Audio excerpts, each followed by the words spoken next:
Introduction to amateur radio. Definitely, when we talk about introduction to amateur radio, we have to go back to history for a while. But what is amateur radio? It came from the Latin word and the Greek word amatorem or amare, which means to love of or lover of. So in this discussion or in this amateur radio, it means that to love of radio or lover of art of communication. Okay, it all begins with the inventor Guglielmo Marconi, an Italian inventor who developed this machine or this system of radio in order to communicate from one place to another, or for one person, far stations to another. And this radio was really very useful during the war. Okay, now, the origin of the word ham, naririnig naman natin, no? We call ourselves ham, no? But this is the origin of the word ham. In 1908, the word ham was the first call letters of the first amateur wireless station operated by some of the members of the Harvard Wireless Club, namely Albert Hyman, Bob Almay, and Reggie Murray. Okay, the first call was Hyman, Almay, Murray. And then they tried to change it to Hyalmu, the first two letters of their surname. But in 1909, because of the confusion between signals from amateur wireless Hyalmu and a Mexican warship Hyalmu, they changed it to ham. So it all begins in that situation. Now, basics of ham radio, how to become a ham. Okay, first things first, you have to attend seminars conducted by the NTC or the National Telecommunication Commission or any accredited amateur clubs. The second, you must be a Filipino citizen, or if a foreigner from a country providing the same privilege to Filipinos in their country, which means we have the same privilege from their country, so we can also apply as an amateur, no? So definitely, if you're a foreigner, you can also apply here in the Philippines as an amateur. And then at least 12 years old to secure Class D license. Then upon reaching the age of 18, he or she can take another exam for Class C to Class A.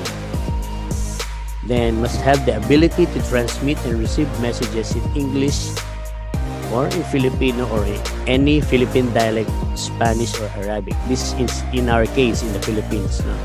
In other countries, definitely they also use their own language. Then secure application forms and pay the fees to the NTC to apply license to operate, and for the license of the radio units to be used and pay for the necessary fees. No? Now, what are the three types of station? This is what we call the fixed station. No? You can see in the picture, it is definitely very obvious na sa bahay yan. It's in the home. No? And then it is attached to a power supply and also attached to an antenna. You cannot just communicate without an antenna also. Hindi lang naman puro radyo yan. Dapat may antenna rin. Okay? You see the different types of radio later. Now, this is what we call the mobile station, the mobile radio station, which means it is attached to a mobile. No? Look at the picture with an antenna also on the back of the car. Tapos may radio installed inside the car, and it is also attached to a supply, the main battery of the mobile. Now, this is what we call the portable station. Usually, when we hear the word portable, it is a handheld radio.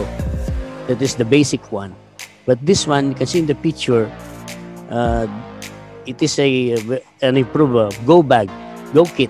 No, definitely to be used outside. Also, a portable station, also for emergency. And the other one in backpack. Okay, and the different types of portable. Also, an example of portable station, nakalagay lang yan sa bag. No? You can bring it anywhere.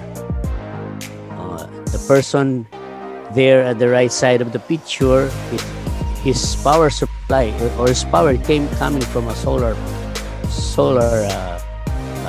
pads connected to his radio. Another portable station like this, with a man carrying in his backpack the radio anywhere he goes. Definitely, meron din siyang dalang battery niyan. And the bicycle, and even in the motorcycle, you can also connect a portable station. Now, first contact, the golden rule for first contact, or when you use a radio, it is always observe first to listen. Okay, listen first before talking to the radio. You monitor first if necessary, and if you want to join an ongoing conversation, you have to break in. 1 break to join an ongoing conversation, and 2 breaks if important and priority, and 3 breaks if urgent or emergency. Parang ano na yan, life and death situation na yan. And always make a call. When you break in with your amateur call sign. Now, in many barangays, you can see barangay officials using radio, but they use different codes. In amateur and in a private or in a public service, we use different codes. Now, also, part of being an amateur, you have to secure your call sign. Okay, after passing the amateur licensure examination, you can now register in the NTC and secure your call sign. Call signs are given by the NTC, and this call sign is very unique. It is only one in the whole amateur world given to you personally, and this is for your lifetime use. Now, the first 2 letters stands for the prefix assigned to the Philippines. Later, I will show you the different classifications of call signs. The number 1 is the Philippine Radio District. In our country, we have 9 districts, 9 radio districts. So the NCR belongs to number 1. And the suffix, minimum of 1 and maximum of 3. This is given by the NTC. But ngayon po, you can request for your suffix if you want. No, but I think this is only available to Class B and to Class A license holders. Okay, call sign classifications. For Class A, the prefix starts with DU, and it's for the extra class. Class B, Delta Victor. Class C, Delta Whiskey. And Class D, Delta Yankee. So here are the 4 call signs classification. But last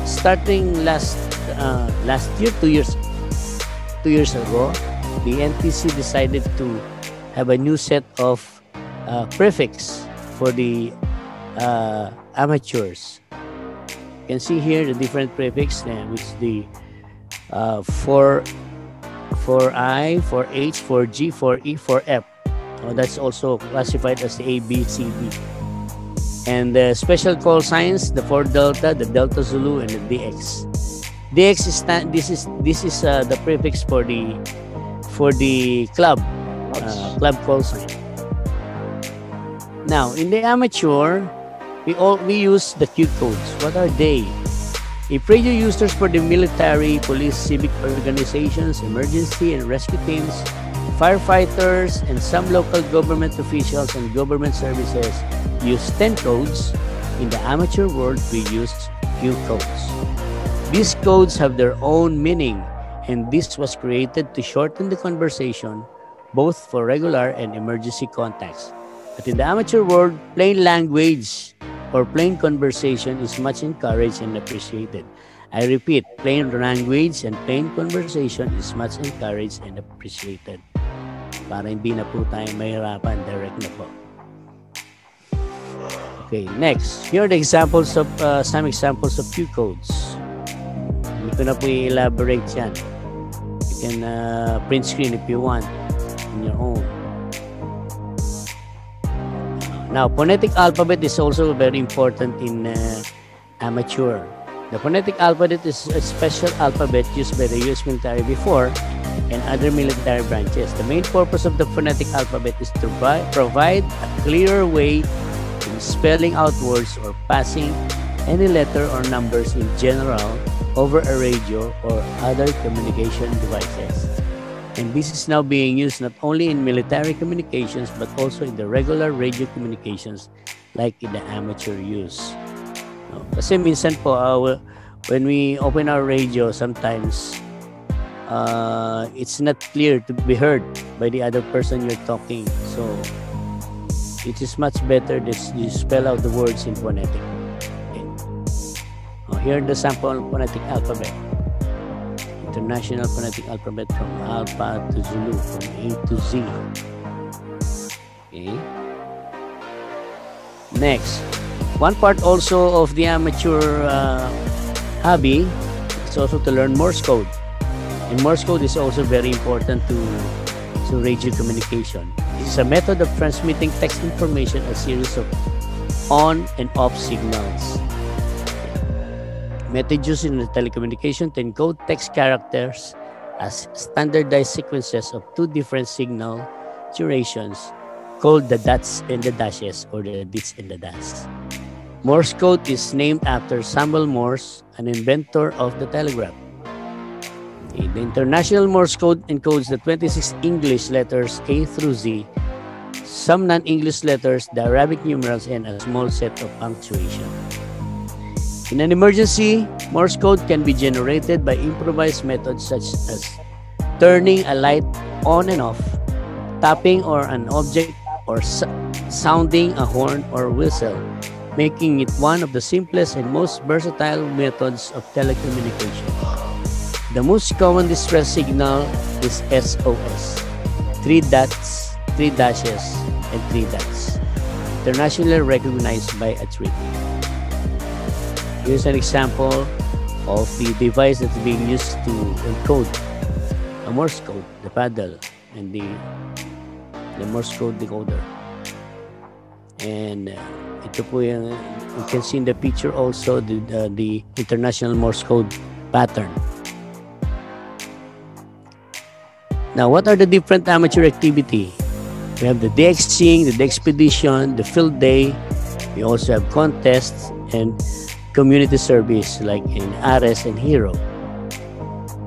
Different amateur radio club, the X1 BSP or the X1 Boy Scouts of the Philippines, the X1 GSP, Girl Scouts of the Philippines, the X1 CI or the X1 Compass Incorporated, the X3 Hotel or the Ham Society of the Philippines, and the X1 ARM Amateur Radio Movement. These are only examples, but we have many amateur radio club here in the Philippines. Ham radio activity, we have net calls, no? Scheduled net calls in the evening, in the morning. This one, Jamboree on the Air, annual activity every October, Scouting Month. International Friendship Exchange for the Girl Scout, annually every month of February. And then contest call and exchange for local or international call. The call CQDX or CQJOTA. Yan. Ito po yung ating pattern for JOTA or any contest call. So that's all for today. Thank you very much. Keep on smiling and have a nice day ahead. 73.